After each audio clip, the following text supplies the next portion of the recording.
सबसे पहला क्वेश्चन आता है कि जिंक, कैडमियम और मरकरी Hg ये डी ब्लॉक के एलिमेंट तो हैं, ये डी ब्लॉक के एलिमेंट्स तो हैं, लेकिन ये ट्रांजिशन एलिमेंट नहीं है। ऐसा क्यों बताइए? ये ट्रांसमिशन एलिमेंट नहीं है, डी ब्लॉक के एलिमेंट तो हैं ये, ऐसा क्यों होता है बताइए? कंप्लीटली वे होता है। हाँ, क्या होता है? फाइंड एलिमेंट कंप्लीटली फिट होते हैं। मतलब भैया ट्रांजिशन एलिमेंट वो होते हैं जिनके अंदर क्या होता है, बोलो? जिनके अंदर पार्शियली फिल्ड डी ऑर्बिटल होता है, ठीक है? पार्शियली फिल्ड डी ऑर्बिटल होता है, वो सब क्या होते हैं? वो सब आपके हाँ ट्रांजिशन एलिमेंट होते हैं। लेकिन जिंक, कैडमियम और मरकरी के अंदर भैया आपको क्या देखने को मिलता है? ये fully filled element D orbital होता है इसके अंदर, इसलिए ये ट्रांजिशन एलिमेंट नहीं होते हैं। क्लियर है ये बात? भाई इसमें ना एक चीज और ध्यान रखना, इसमें कई बार कहता है कि इसके ट्रांजिशन एलिमेंट्स के वो बताइए, कुछ प्रॉपर्टीज बताइए। तो भैया सबसे पहली बात है, जो ट्रांजिशन एलिमेंट्स होते हैं उनके अंदर आपको क्या देखने को मिलता है? वेरिएबल ऑक्सीडेशन स्टेट देखने को मिलती है, और साथ साथ यहाँ पर आपको बहुत सारी कैटालिटिक प्रॉपर्टी देखने को मिलती हैं। क्या देखने को मिलती है? कैटालिटिक प्रॉपर्टीज देखने को मिलती हैं इनकी, ठीक है? ये नोट्स में मैंने आगे पीछे लिखवा रखा है, तो ध्यान रखिएगा, कर लीजिएगा इसको एक बारी। कई बार बोलते थे कैरेक्टरिस्टिक्स लिखने के तो यही करना है इसके अंदर। भैया अगला क्वेश्चन आता है, आपके पास कुछ एलिमेंट्स होंगे जैसे Mn3+, ठीक है, Zn2+, अपनी आयनिक फॉर्म्स के अंदर Cr3+ और Sc3+। इनके आपको एटॉमिक नंबर भी रखे होंगे। इनका एटॉमिक नंबर है आपका 25, इसका है 30, इसका 24 और इसका 21। बोलेगा इनमें से सबसे स्ट्रॉन्ग ऑक्सीडाइजिंग एजेंट कौन है? स्ट्रॉन्ग ऑक्सीडाइजिंग एजेंट कौन बन सकता है? तो बताइए क्या क्या लगाएंगे इसमें? बोल भाई क्या करेंगे इसके अंदर? निकालेंगे जिसके कितने रह रहे हैं। भैया इसके अलावा आप इसके अंदर थोड़ा सा अगर लॉजिक लगाएंगे तो एक तो स्ट्रॉन्ग ऑक्सीडाइजिंग एजेंट बताना है आपको इसके अंदर कि कैसे बनेगा। तो सबसे स्ट्रॉन्ग कौन सा हो सकता है इसके अंदर? उस टेबल के साथ देखेंगे जो आपने बनाया। कौन से टेबल? जो पहले चैप्टर में, उससे भी देख सकते हैं। तो उसमें आपको दिखेगा कि E0 जो है इसका +1.57 मिलता है, किसका? मैग्नीज का, ठीक है भैया? दैट्स व्हाई सबसे अच्छा कौन होगा? Mn3+ होगा यहाँ पर। तो उस लॉजिक को भी यूज कर सकते हैं, और यहाँ से भी आप वेरी में देख सकते हैं, मैंने लिखा भी रखा होगा कि 25 के हिसाब से हाँ, जिसका E0 जितना ज्यादा पॉजिटिव होगा वो उतना अच्छा स्ट्रॉन्ग ऑक्सीडाइजिंग एजेंट बनेगा यहाँ पर। हाँ भैया एक और इसमें क्वेश्चन आ सकता है कि इनमें से कौन सा ज्यादा सबसे ज्यादा मैक्सिमम ऑक्सीडेशन स्टेट दिखाएगा? मैक्सिमम ऑक्सीडेशन स्टेट दिखाएगा। तो भैया क्या करेंगे इसके लिए? मैक्सिमम ऑक्सीडेशन स्टेट कौन सा दिखाएगा? इसके लिए आप क्या यूज करेंगे? जिसके अंदर large number of unpaired electrons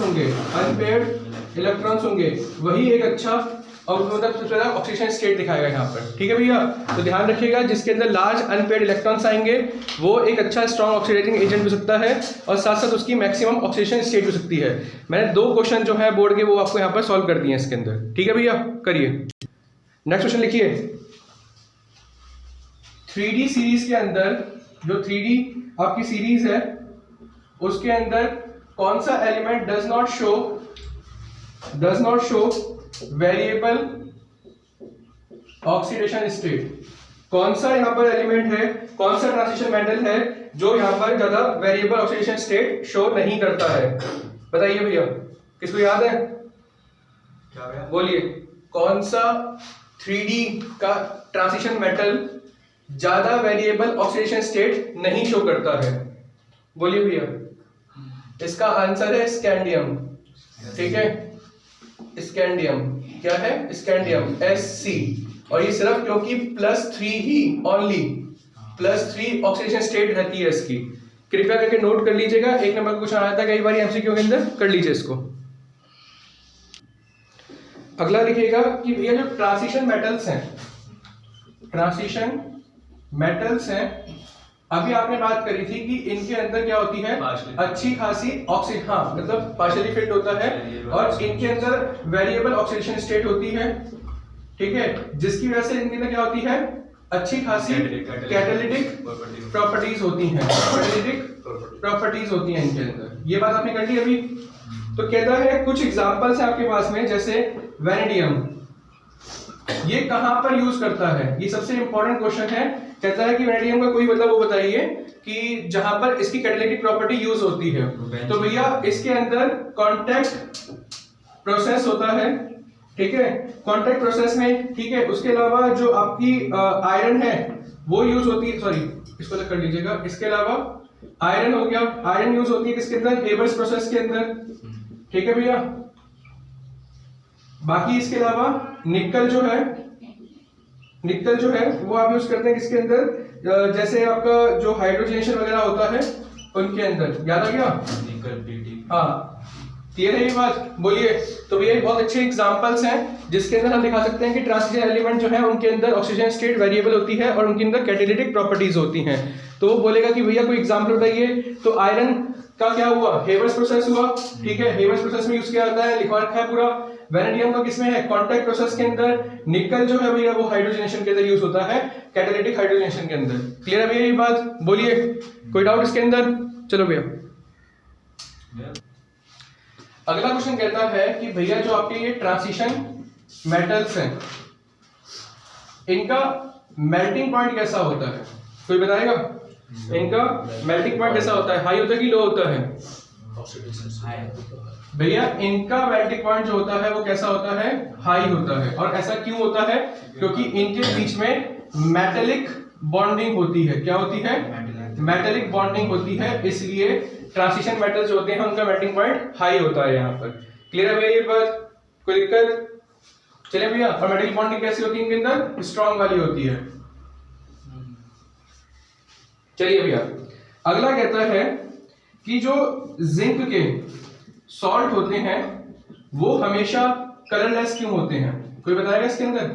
electron नहीं होते हैं। हाँ जी, क्योंकि जब जिंक के जितने भी सॉल्ट होते हैं वो उसके अंदर Zn2+ के अंदर होता है और इसके अंदर नो क्या होता है, बोलो भैया। हाँ बोलो भैया। इसके अलावा एक और चीज बोल सकते हैं इसको, नो डी ट्रांजिशन। क्या बोल सकते हैं? नो डी ट्रांजिशन, ठीक है भैया।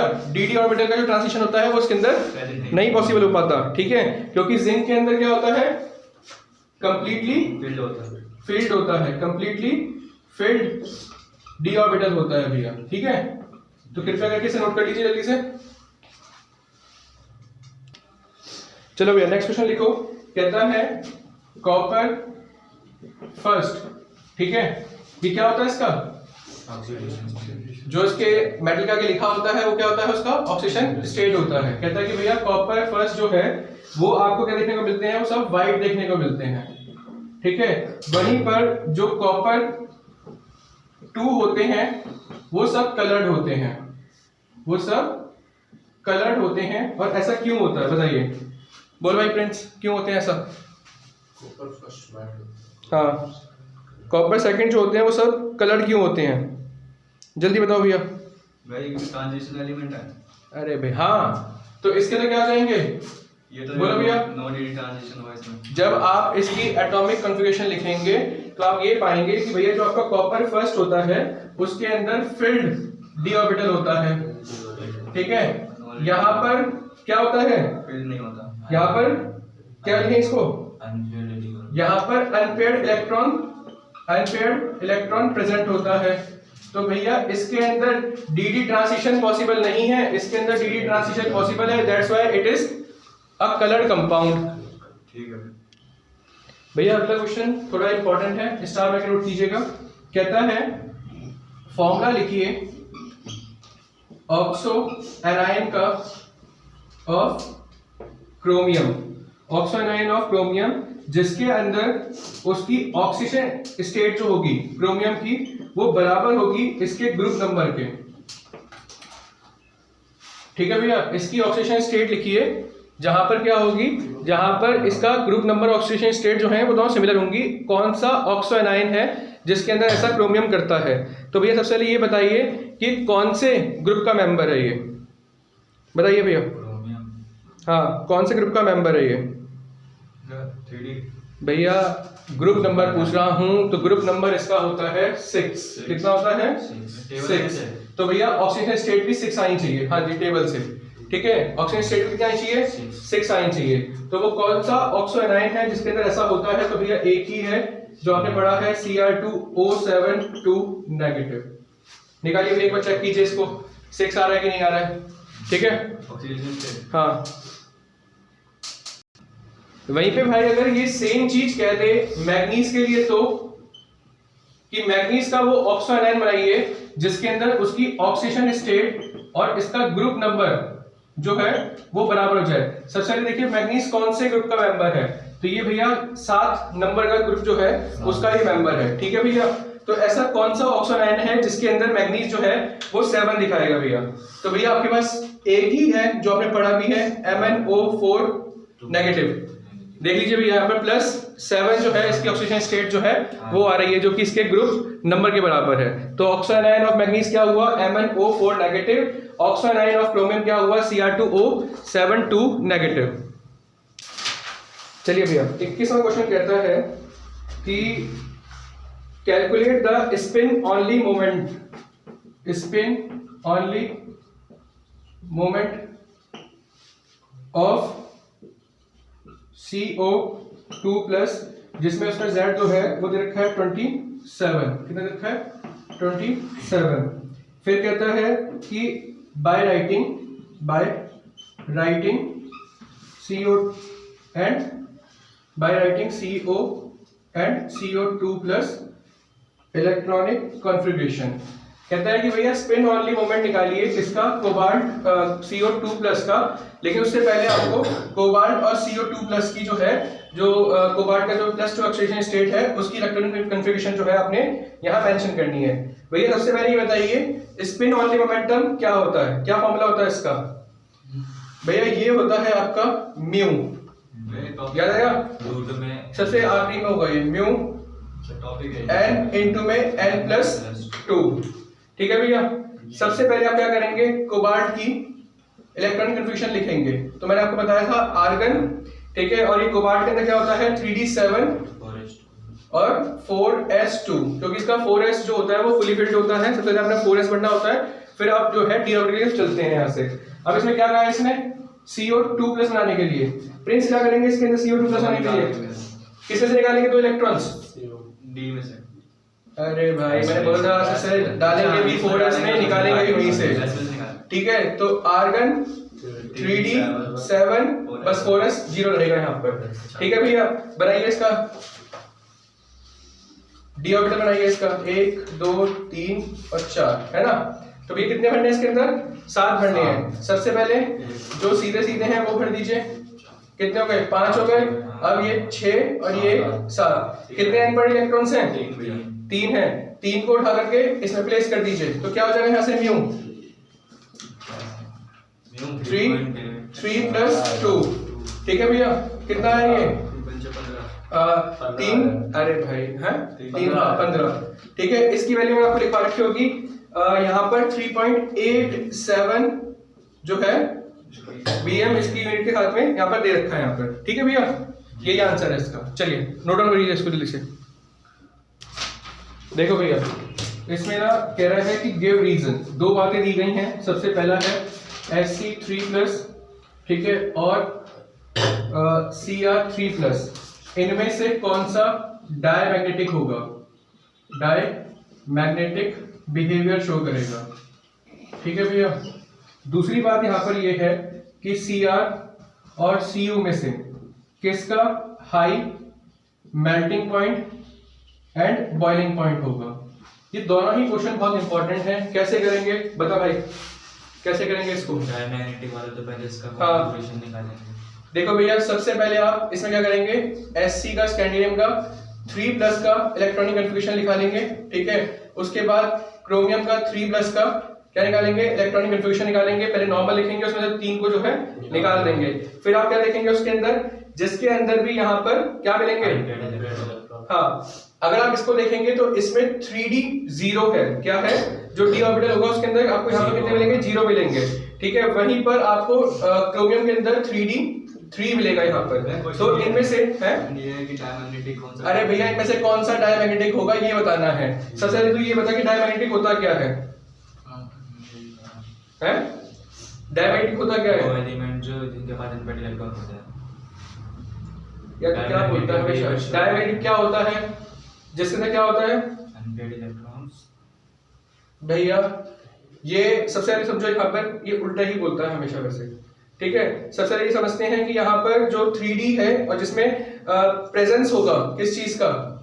प्रेजेंस होगा ऑफ अनपेयर्ड इलेक्ट्रॉन्स। वो क्या होगा पहले ये बता, तू बता भाई, तूने क्या बोला? मैंने बोला डायमैग्नेटिक। ये डायमैग्नेटिक, ये बिल्कुल गलत बोल रहा है, ध्यान रखना ये होते हैं पैरामैग्नेटिक, अच्छा ठीक है। मैं तुम्हें वहां पर लॉजिक दिया था कि डाय का मतलब होता है दो, ठीक है, जहां पर उनका पेयर बन जाएगा। तो ड्यू यहाँ पर क्या है? Presence of unpaired electron. यहाँ पर मतलब है कि वो उसका पेयर नहीं हुआ है, इसीलिए वो क्या है? पैरामैग्नेटिक है, उसे पेयर करना जाता है। तो इसमें से कौन सा होगा आंसर? मैं वो ऊपर वाला है बस ठीक है, क्लियर हो गई ये बात? बोलो भैया कोई डाउट है तक? नहीं। नोट डाउन करिए सबसे इसको करो। चलो भैया अब सेकंड पार्ट देखते हैं जिसमें कहता है कि Cr और Cu में से किसका हाई मेल्टिंग पॉइंट होगा। भैया सबसे पहले कहता है कि हाई मेल्टिंग पॉइंट और बॉइलिंग पॉइंट किस पे डिपेंड करता है? इलेक्ट्रॉन पे। नहीं भैया, ये डिपेंड करता है मेटालिक बॉन्डिंग के ऊपर। किस पे? मेटालिक बॉन्डिंग के अंदर, ठीक है। और मेटालिक बॉन्डिंग किस पे डिपेंड करेगा? Number pair. जितने ज्यादा अनपेयर्ड इलेक्ट्रॉन्स होंगे, जितने ज्यादा अनपेयर्ड इलेक्ट्रॉन्स होंगे, आप क्या करेंगे? इसका कॉन्फ़िगरेशन बनाएंगे, इसका कॉन्फ़िगरेशन बनाएंगे, उसके बाद देखेंगे कि इसके अंदर सबसे ज्यादा अनपेयर्ड इलेक्ट्रॉन्स मिलेंगे आपको, ठीक है भैया। तो इसका आंसर क्या होगा?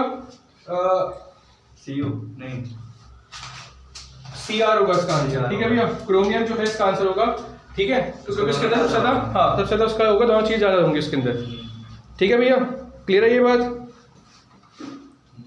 ठीक है। चलिए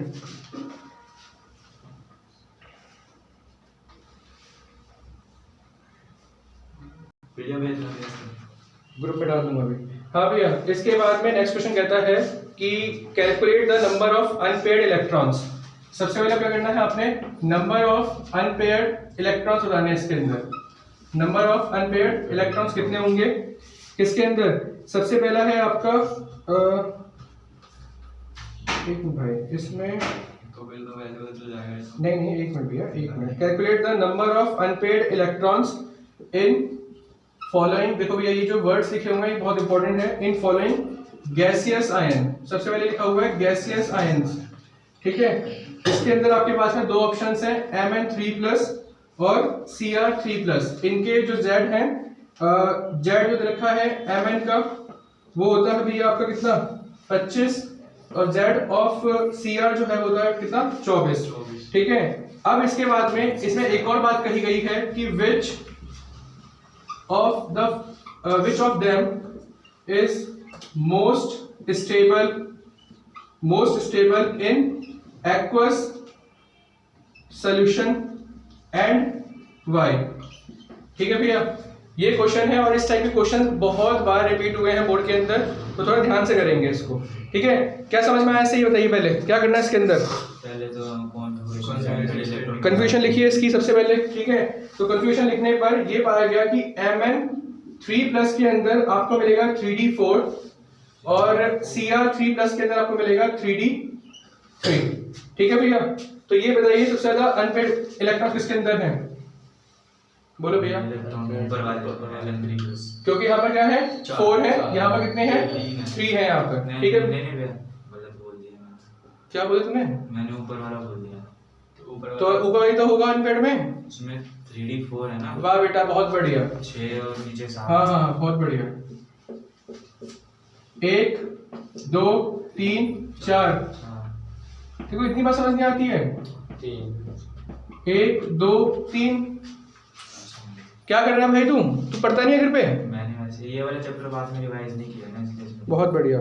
तो भैया अब आती है सबसे इंपॉर्टेंट बात कि इनमें से कौन सा स्टेबल होगा एक्वस सॉल्यूशन के अंदर। किसके अंदर? एक्वस सॉल्यूशन के अंदर सबसे ज्यादा स्टेबल कौन होगा यहाँ पर? तो सबसे पहले आप ध्यान रखेंगे जब भी बात होगी एक्वस सॉल्यूशन की, किसकी? एक्वस सॉल्यूशन की, तो आप इसके अंदर इसको जो आपका डी ऑर्बिटल था उसे तोड़ते थे आप किसमें? T2g और Eg के अंदर, याद आया? T2g और Eg के अंदर। अब जरा मुझे ये बताओ कि अगर मैं मैग्नीज का देखूँ और क्रोमियम का देखूँ, Cr का देखूँ यहाँ पर, तो किसका T2G जो है वो भरा हुआ मिलेगा आपको, ये बताओ। नीचे वाले भरा हुआ है? मिलेगा, नीचे वाले मैंगनीज का किसका भरा हुआ मिलेगा, जरा जल्दी बताओ।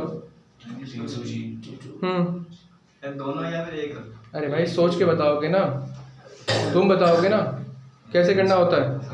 पहले ऊपर आता था 3, उसके बाद नीचे 2 आते थे। बहुत बढ़िया, तू कुछ नहीं पढ़ता है, घर पे से बता रहा हूँ मजाक से हट के।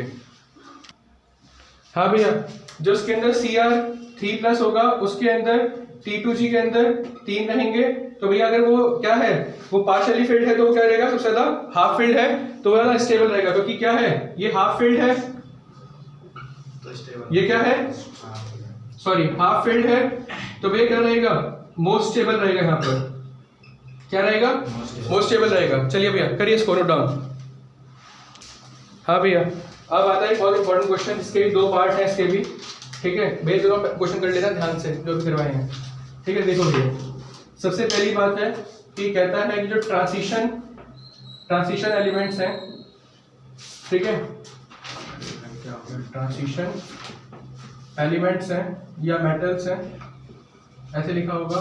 कहता है कि ये अच्छे अलॉय फॉर्मेशन करते हैं, अलॉय फॉर्मेशन अच्छा करते हैं, ऐसा क्यों, कोई बताएगा इसके बारे में, ठीक है। और दूसरा ये है कि Mn2O3 जो है वो बेसिक होता है, वहीं पर Mn2O7 जो है वो एसिडिक होता है, ऐसा क्यों। ये 2 पार्ट्स में आता है क्वेश्चन, है भैया। ट्रांजिशन मेटल जो है वो अच्छे अलॉय क्यों फॉर्म करते हैं, ये बताइए सबसे पहले। Because it has variable oxidation states। अरे भैया, हर चीज में वेरिएबल ऑक्सीडेशन स्टेट कर देंगे क्या, जब वो तुम्हें हाँ बता दिया उससे क्या फर्क पड़ेगा। अलॉय करना है, अलॉय में क्या होता है, मेटल आपस में मिक्स करने होते हैं, तो वो ये मिक्स किस बात पे होंगे, जब उनका एटॉमिक रेडियस जो होगा वो आपस में मैच कर रहा होगा, तभी तो मिक्स कर सकते हैं ना। अरे भैया, दोनों का एटॉमिक रेडियस अच्छा होगा तभी तो वापस मिक्स करेंगे। भैया एटॉमिक रेडियस क्या होता है, एक बात बता, कोई इतना छोटा है और दूसरा इतना छोटा है तभी तो आपस में मिक्स कर सकते हैं। कोई इतना बड़ा है और जो इतना छोटा है वो कैसे मिक्स कर जाएगा उसके अंदर अच्छे से, हाँ मतलब पता है ना, ये बात समझ आई। तो ट्रांजिशन एलिमेंट्स में क्या होता है कि अलॉय फॉर्मेशन क्यों होती है, इसके पीछे लाइन लिखिएगा आप। आंसर मतलब हाँ, बिकॉज, आंसर लिखिएगा, because they have similar ionic radius, ठीक है भैया, क्योंकि इनका क्या होता है, सिमिलर आयनिक रेडियस होता है, इसलिए क्योंकि आपने देखा होगा कि उसके अंदर मैंने आपको बताया था कि इसमें आयनिक रेडियस के अंदर आपको बहुत छोटा चेंज देखने को मिलता है इनके अंदर, ठीक है भैया। अगला क्वेश्चन क्या है यहाँ पर,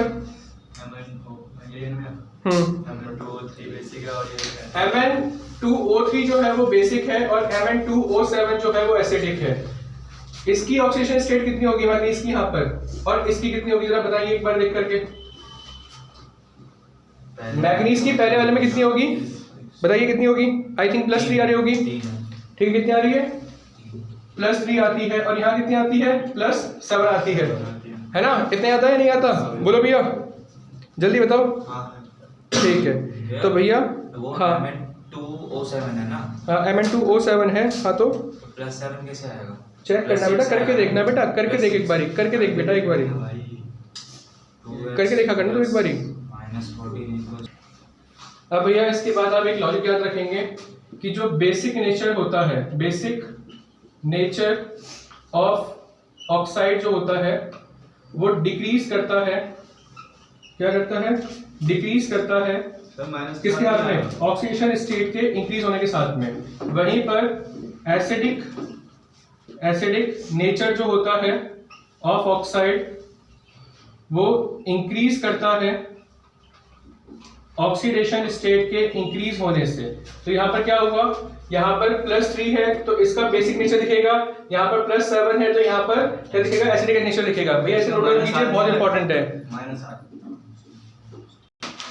हाँ भैया चलिए, सबसे पहले पूछा है कि इसमें स्ट्रॉन्ग रिड्यूसिंग एजेंट कौन होगा, Cr2+ और Fe2+ में से। तो भैया सबसे स्ट्रॉन्ग रिड्यूसिंग एजेंट जो होगा वो कौन होगा, जिसका सबसे ज्यादा E0 जो होगा वो नेगेटिव आएगा। तो भैया आंसर क्या होगा, Cr2+, ठीक है। तो देखिए यहाँ पर सबसे ज्यादा नेगेटिव जो आ रहा है वो किसका आ रहा है, हाँ किसका, 0.1 1 माइनस 0.1 1.18 है। हाँ भैया नेगेटिव वाला है ना Fe2 तो मैं इसका क्या मैंने अच्छा CR का माइनस 0.28 आ रहा है, ठीक है भैया ये रहा। नहीं भैया माइनस 0.91 है। तो CR का देख रहे हैं ना भैया। और सीओ हो गया तो बोल रहा हूँ। किसका CR का देख रहे हैं ना, हाँ तो CR का कितना है उसके अंदर सबसे ज्यादा नेगेटिव जो होगा 91 जो 0.91 होगा, क्योंकि CR का देखना है ना, तो CR2 प्लस का कितना है माइनस 0.91। उसके बाद हमें बताना है यहाँ पर कि which is the most stable ion in the +2 oxygen state. तो +2 के लिए हमें चेक करना पड़ेगा ये वाला सिस्टम, ठीक है, क्योंकि इससे कन्वर्ट हो गया इसमें आया +2 के अंदर आया है, तो इसमें हम देखेंगे सबसे ज्यादा मोस्ट पॉजिटिव वैल्यू कौन सी है इनमें से, मोस्ट पॉजिटिव वैल्यू चेक करेंगे इसके लिए, तो कौन सा होगा इसमें से CO है CO। CO।